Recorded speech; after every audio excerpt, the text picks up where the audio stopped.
hip shift with an emphasis on external rotation. Who would this feel good for? If you're someone like me that has an externally rotated pelvis, but femurs that come in, so maybe your knees kind of knock together a little bit, then moving the femur into a little bit more external rotation can allow us to open up space on the backside, kind of free it up a little bit. So you might also be different left to right. So if you're experiencing pinching in the front of the hip, this may not be the best option for you on that side or maybe on both. So for me, both sides, my femurs tend to roll in a little bit, more so on the right. So I tend to feel this stretch a little bit more intensely on that right side. So I'm setting up in that bear hip shifted position. So my left knee is on the block. I'll show from a couple different angles. And I want to think about being in that upright position. So shoulders over wrist. And I want to think about my hips directly over my knee. So I'm not all the way back here. I'm actually like right over my knee. My left knee is pushing through the block. And I want to be over that left side. So I'm not falling to the right. I'm over that left side. I'm going to extend my right leg long. In this position, I'm going to swivel my left leg underneath me, not a full pigeon or fire log. It's probably going to go more like 45 degrees. And I'm going to bring my right knee right behind me just to kind of hold it in place. And this is where I'm going to hang in and breathe. I'm going to find a little anterior tilt, just kind of allowing me to open up space on the back side so I can breathe into it. It's more of a deep butt stretch, so I want you to feel it on the back side of your hip, not in the hip crease or like the front side of your hip. It shouldn't agitate the front of the hip. So the big cues here, press through the ground.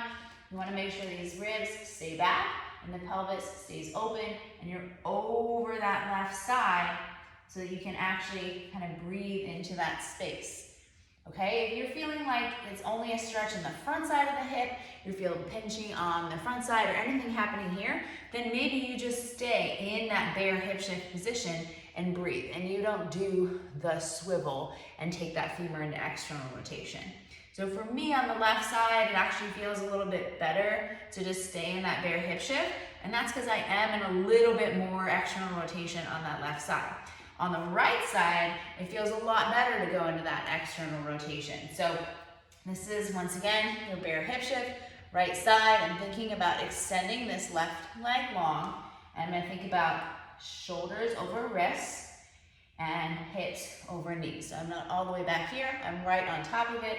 I'm going to swivel with this right leg, bring this left leg behind me, and just kind of over that right side, and I'm going to breathe. This feels like an amazing stretch in the back of the right hip. Take a little bit of an anterior tilt while keeping these ribs back. Inhale and feel that expansion down. Exhale. So the goal is that we are getting space in the back of the hip. Getting that femur kind of gliding back in the socket.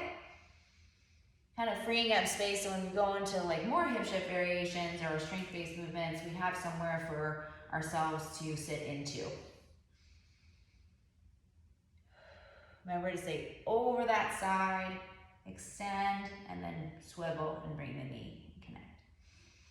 So this is your bear hip shift with that external rotation.